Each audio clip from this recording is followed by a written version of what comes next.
Hey everyone, in this video I'm going to be going over the updated high round strategy guide for Call of Duty Black Ops 4's Tagged or Toten. Now while a lot has stayed the same from the previous strategy, there's a good chunk of new information that you need to know to stay competitive. For your convenience, I've split the video into chapters so you can skip around to the parts that pertain to you. However, I recommend watching the video in its entirety to fully understand how the strategy works. That being said though, let's get into it. Okay, so before we even think about launching Black Ops 4, there are a couple of things we need to take care of first. If you're playing on console, I highly recommend disconnecting your internet before starting up the Black Ops 4 application. And if you're on PC, then you can skip this step entirely since BO4 won't launch without an internet connection anyways. The reason we're doing this is because it'll actually let us have better perk RNG later on in the game. I'll explain the details of this further on down the line, but trust me right now, this little trick can save us a lot of time. That said, if you're not able to disconnect from the internet for whatever reason, no worries. This step is totally optional, but definitely worth doing if you can. Okay, so once that is taken care of, go ahead and launch the Black Ops 4 application.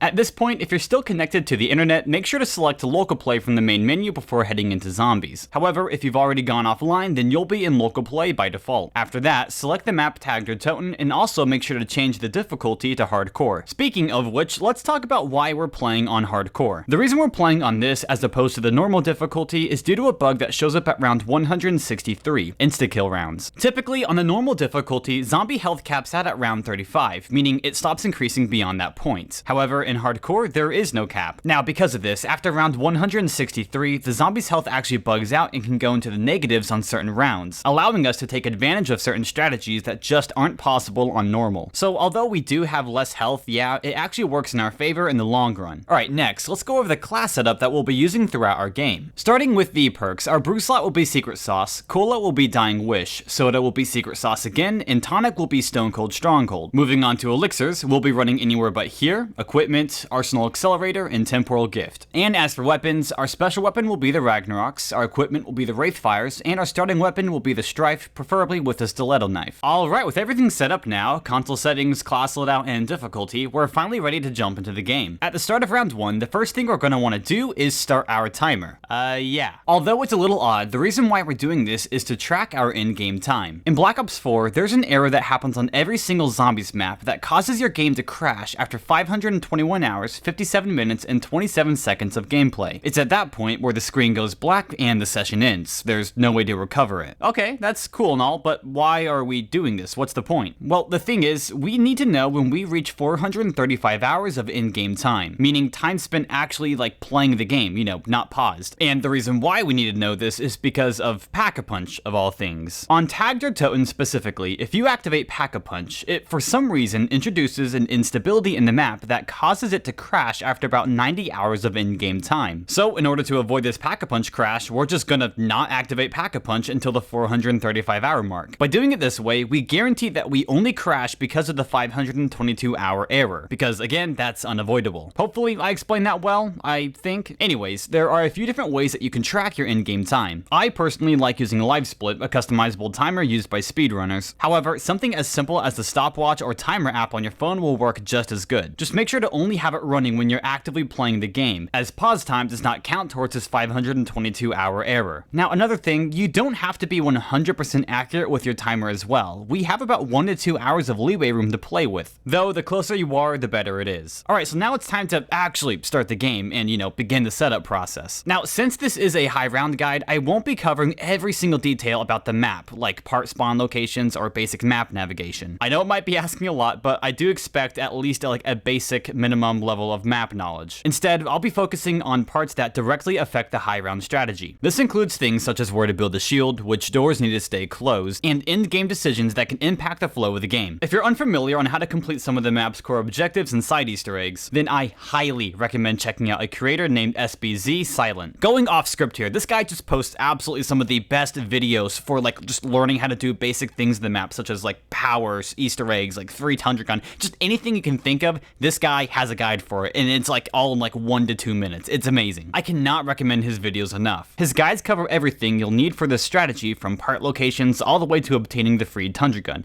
Again, I highly recommend watching his videos if you're new to the map and want to learn the ropes as quickly as possible. All of this, by the way, can be found in the description below. Now, that being said, Silent doesn't cover everything, and there are still a few additional steps that we'll need to take care of when starting our game. First and most importantly, we'll need to get the Helion Salvo from the very first mystery box before it moves. Once the mystery box moves in any given game, it allows the fire sale power-up to start dropping, which we do not want. For us at least, they become completely useless later on, so by keeping the box from moving, we prevent them from entering the drop cycle. Next, as I mentioned earlier during the timer section of the video, we don't want to activate Pack-a-Punch. Pack-a-Punch is enabled by turning on 2 of the 3 power switches on the map and giving the blue rock found in the cave to the hermit. So to avoid accidentally activating Pack-a-Punch, just leave the rock on the cave wall. I promise you, it won't go anywhere. We'll come back to it later whenever we need it. And lastly, there are 2 doors we'll want to keep closed throughout the game. The first door is located on the left side of the ice grotto, and the second one is the dynamite barrier next to the brew perk. Make sure to keep these 2 doors closed as it'll help us maintain good zombie spawns later on in the game. Right, so all said and done, what exactly are we looking to complete during our setup? Here's the full rundown. First, we need to pull the helium salvo from the box before it moves. Then we'll need to turn on all 3 power switches around the map, build the shield in the lighthouse station, repair the flingers, and build the heat pack. After that, we'll also want to complete both the free Tundra Gun Easter egg and the yellow snowballs Easter egg, as well as the frozen crevice challenge podium. And lastly, because our brew and soda perk slots are both using secret sauce, we'll need to keep purchasing from those machines until we get Bandolier Bandit in the brew slot and PhD Slider in the soda slot. Once all of that is done, your setup is complete and we'll be ready to start the early game strategy. Right, so now that we have the setup complete, we can now start the early game strategy, which by the way we'll be using through round 1 to 162. So what we're going to want to do is camp inside of the bridge area here, specifically right in front of this single window barrier. If you weren't already aware, while standing in the bridge, all the zombies will spawn from this single window right in front of us, meaning obviously this is going to be our camping spot. It's just too good to pass up. Anyways, when we start the round, we're going to want to stand against these sandbags right here and generate our circle with Stone Cold Stronghold. Now, the reason why we want to generate the circle here is because it protrudes the furthest into the zombie spawn point. Because we have Stone Cold Stronghold in our tonic slot, any kills we get that are inside the circle will grant us extra armor. So having as close to the zombie spawn point as possible means we'll get armor as soon as possible. It's nothing huge, but it's a nice little trick. Right, so when the round begins, let about 7 to 10 zombies climb out of the window. Now, once enough have entered the bridge, shoot your Tundra Gun against the left-hand wall as I do here. If done correctly, then this shot should freeze all the zombies that have climbed through the window. It's at this point that you'll want to take one of your snowballs and throw it at a frozen zombies that has visible ice shards sticking out of it. Doing this correctly will not only shatter the targeted zombie, but also chain freeze and kill any other zombies in the surrounding area, essentially replicating the Tundra Gun's effect. Now, once another chained zombie begins to protrude ice shards of their own, throw another snowball at them to continue the cycle, repeating the process over and over until you run out of snowballs. This entire thing here is called chaining and is the main way that we'll be getting through the rounds without using too much ammo. Once you run out of snowballs, exit the bridge by taking the door on the right, drop down to the floor below, and use the flinger to launch yourself over towards the lighthouse. After you've landed, head immediately to the pile of snowballs on the right to restock. And this part here is important, like very important. Before heading back to the bridge, take a quick step to the right of where you got the snowballs at to purchase a new shield through the floor. Remember how I said earlier that we'll want to build a shield in the lighthouse station? Well, this is why. We're able just to buy the shield through the floor, which is absolutely amazing. After you've gotten those 2 things, take the zipline back up to the bridge and then repeat the entire process all over again. Now, throughout all this time here, you want to make sure that you're cycling your elixirs to play faster. Use Temporal Gift whenever an Insta-Kill power-up drops so you can use a Helion rather than the Tundra Gun. Use Arsenal Accelerator so you can use your Ragnaroks more often, which by the way is something you're going to want to do. You want to use your Ragnaroks as much as possible here to save ammo. Use Equipment to refill your snowballs without having to do a snowball run, which is actually a trick I learned from Chief Lunger, shout out to him. And save anywhere but here for times where you may get trapped. I know it may seem like a lot, but I promise you, once you get this entire cycle here down, everything will go a lot smoother. Now, like it or not, you eventually will run out of ammo in your Tundra Gun. It's just inevitable, okay? When this happens, here's exactly what we're gonna do. Once you're down to your last 1 or 2 shots, exit the bridge from the right side and drop down onto the flinger platform below. Run straight, head down the stairs and then wrap around to the left and make your way towards the main deck. From there, drop down and run to the lighthouse cove, then through the lighthouse, and then take the slide down to the ice grotto. Now, because we kept this barrier down here closed, we'll be relatively safe as we can make our way forward out into the lagoon. Next, take a left and begin training zombies in the frozen crevice. The reason why I think you should train them here is because you have a lot of ice platforms you can jump around to, and it just makes it a lot easier to hoard all the zombies up without them being able to hit you. Once you've gathered the hoard up and completed a loop around the crevice, make your way back out into the lagoon and start trading out your brew perk. The entire goal here is to keep purchasing secret sauce over and over until we roll Bandolier Bandit 3 separate times. Now, the reason why we're doing this is because Bandolier Bandit has actually a unique quirk to it that allows you to refill your ammo completely. Every time you purchase Bandolier Bandits, even if your weapons are empty, you will gain a few things of ammo for that weapon. And since this ammo doesn't go away whenever you trade out the perk, you can pretty much do this infinitely to generate ammo. However, since this entire process here is RNG based, it can take a while depending on how lucky you are. But thankfully for for us, there's a trick that we can do to tip the odds in our favor. So remember when I mentioned at the very beginning of the video how you should disconnect your console from the internet if possible? When you boot up Black Ops 4 offline, you actually lose access to 3 perks that you would normally have when playing online: Blaze Phase, Zombshell, and Blood Wolf Bite. That means if we disconnect our console from the internet before starting up Black Ops 4, there are less perks in the secret sauce pool, meaning we'll have higher odds overall to pull Bandolier Bandit, speeding up the game just ever so slightly. Once you've finally gotten your ammo, simply drop down into the Lighthouse Cove again, make your way up the lighthouse to the 3rd floor, head down the stairs and take the zipline back, making sure to grab snowballs and repairing a shield if needed. Now, believe it or not, that's really all there is to it. Playing this way will carry you all the way to round 162 with very few, if any, issues at all. Now, depending on how efficient you were with chaining and how lucky you were with perk trades, this should take roughly about 10 to 12 hours to get to this point, which is good, don't get me wrong,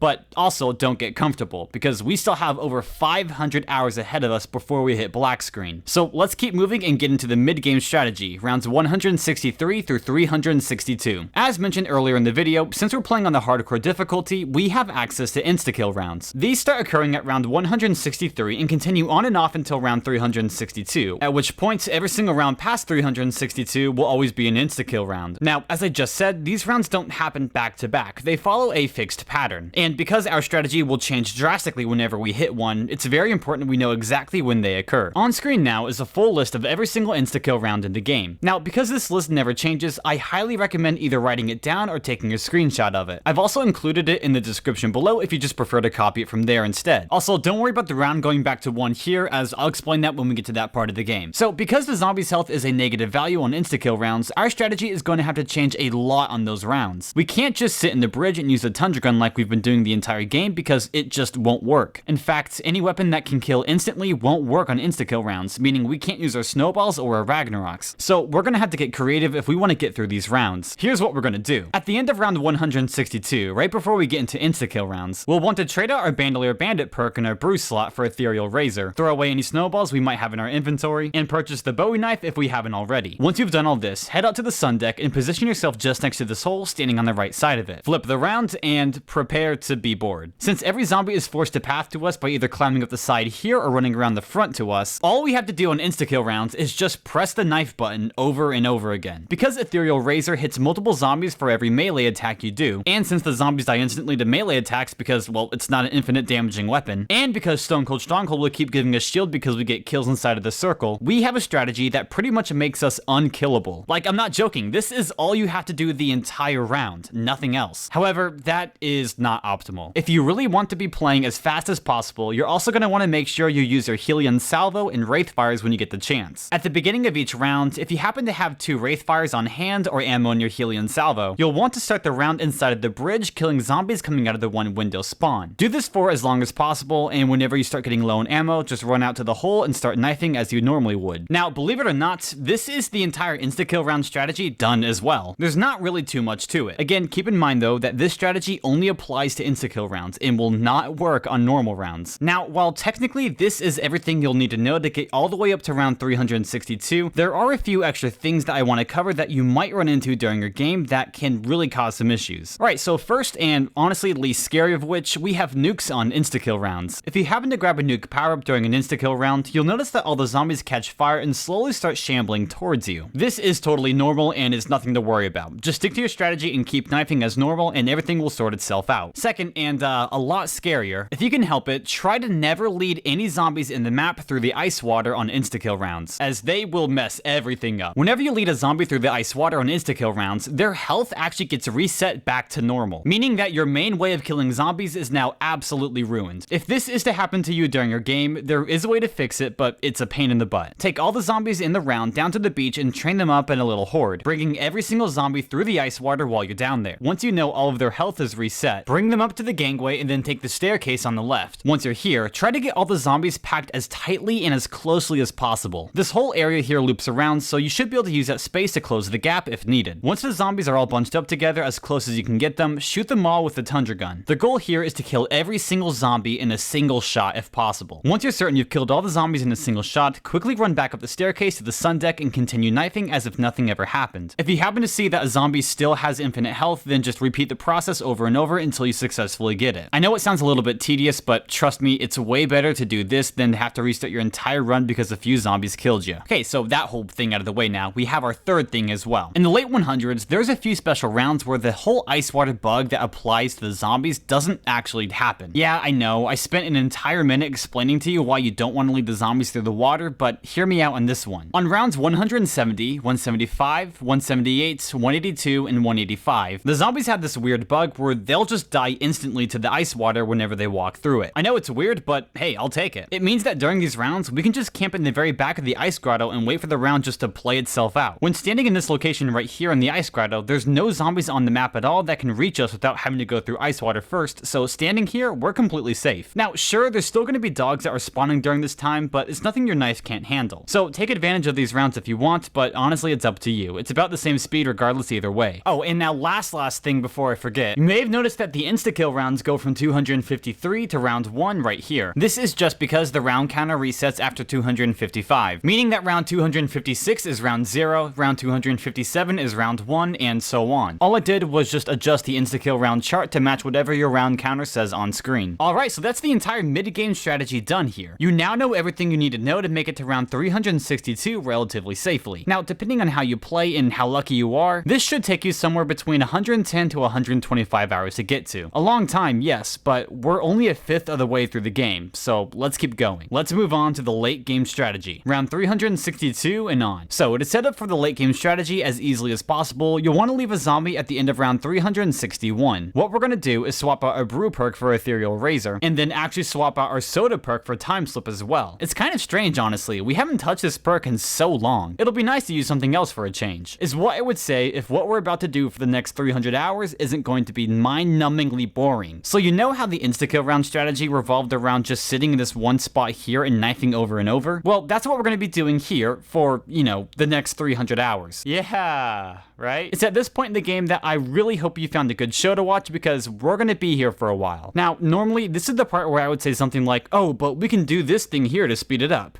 No. Not this time. There's nothing we can do here except knife. Whether you like it or not, all you're going to be doing for the next 300 hours is pressing the knife button over and over and over and over again. Or at least until we hit 435 hours of in-game time. Call me crazy, but in my opinion, this is the hardest part of the entire run. It's not so much a test of skill anymore as it's a test of patience. You're in total control here and can stop whenever you want. But just know, whether you play this part of the game or not, the time's going to pass anyways. Just keep that in mind. Assuming you've managed to hit 435 hours of in-game time, you're now ready for the end-game strategy. Remember how way back in the beginning I told you not to turn on Pack-a-Punch until a very specific point in the game?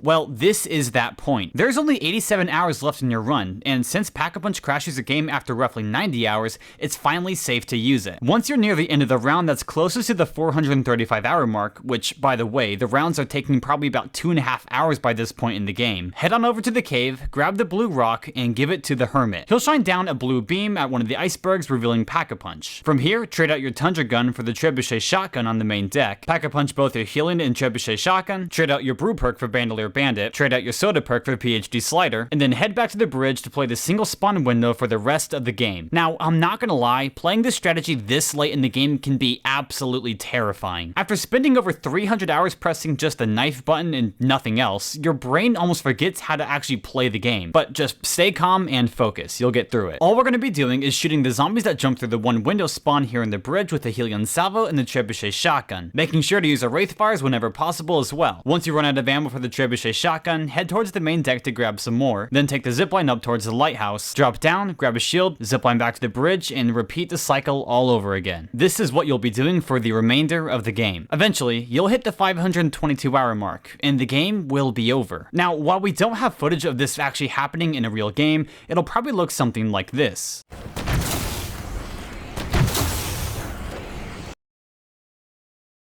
Once your screen has gone black, it will all be over. Thank you for watching, and good luck.